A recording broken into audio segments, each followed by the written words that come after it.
ओम नमः शिवाय। दोस्तों, हमारे वेदों में, शास्त्रों में 4 पुरुषार्थों का जिक्र किया गया। धर्म, अर्थ, काम और मोक्ष। धर्म, अर्थ, काम और मोक्ष। दोस्तों, काम, सेक्स एक ईश्वर का ऐसा तत्व है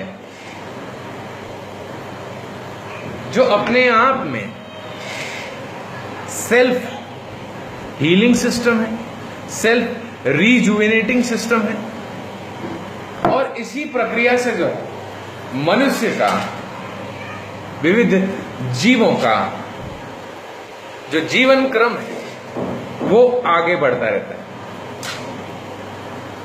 दोस्तों, हम जो है भारत में भले ही इस विषय पर खुल के नहीं बात करते हो, इसे एक टैबू कंसिडर करते हो, पर पूर्व के ऋषियों और मुनियों ने भी सेक्स के, काम के महत्व को जाना।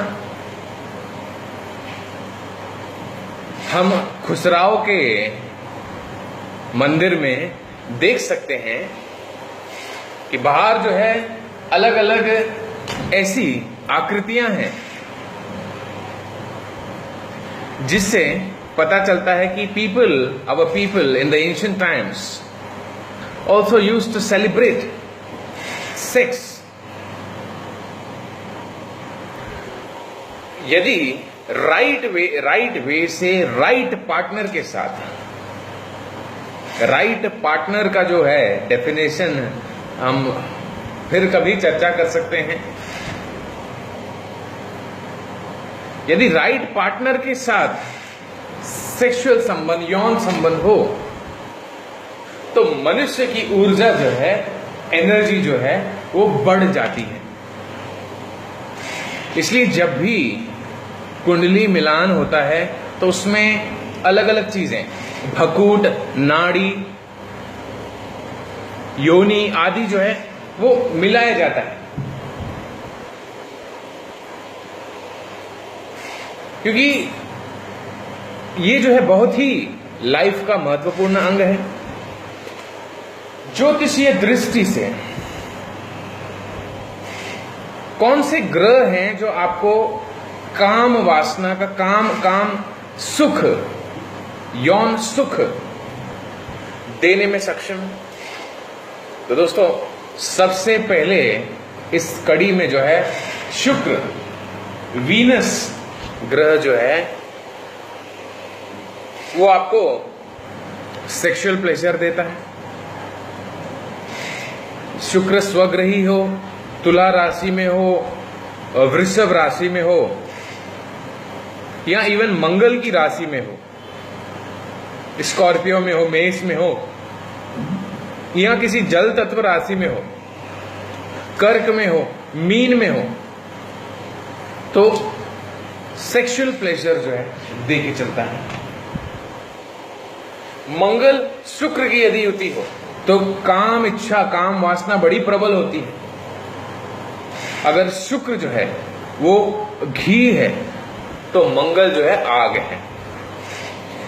जिसके कुंडली में शुक्र और मंगल साथ हुआ तो इसका मतलब यह है कि घी जो है डलता रह रहा है और काम अग्नि जो है वो प्रज्वलित होती रह रही है। तो ऐसा जातक जीवन पर्यंत सेक्सुअली एक्टिव रहता है।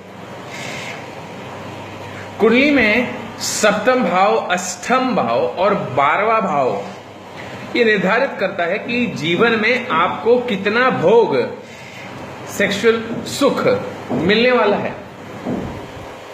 अगर अष्टम भाव में कोई पाप ग्रह है, शनि, राहु आदि हैं, तो वो सेक्सुअल लाइफ में बाधक बनता है।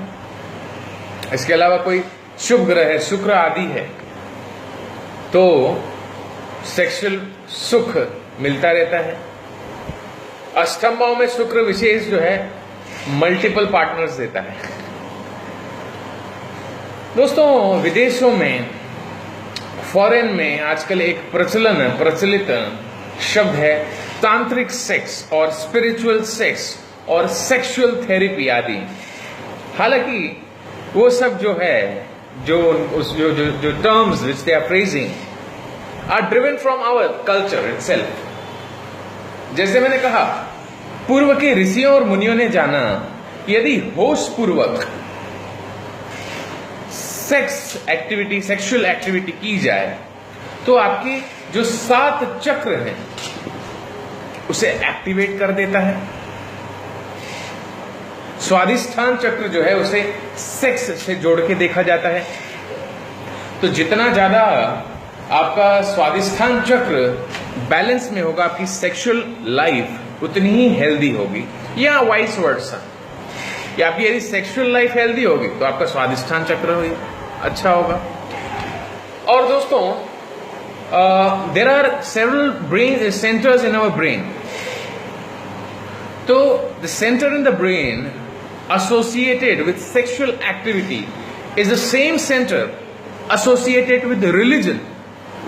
आप देख सकते हैं जो आदमी जितना ज्यादा आध्यात्मिक होगा या स्पिरिचुअल होगा उतना ही ज्यादा वो सेक्सुअल होगा। ये एक अनोखी बात बता रहा हूं, क्योंकि दोस्तों सेक्सुअल एक्टिविटी के दौरान जब मनुष्य ऑर्गाज्म एक्सपीरियंस करता है, वो एक ऐसी अवस्था होती है जब वो शून्य की अवस्था होती है। You are thoughtless. आपका जो ईगो है, आपका जो सेल्फ आइडेंटिटी है, for that very short time it gets completely dissolved. सृष्टि का जो है परलय कर देते हैं आप जब भी आप ऑर्गेज्म एक्सपीरियंस करते हैं। तो इसलिए होश पूर्वक सही पार्टनर के साथ सेक्स किया जाए तो ये स्पिरिचुअल अपलिफ्टमेंट भी करवाता है। तो दोस्तों, ये था एस्ट्रोलॉजी और सेक्स के बारे में। देखते रहिए मेरे वीडियोस महर्षि एस्ट्रोलॉजिकल सेंटर पे। Thanks a lot.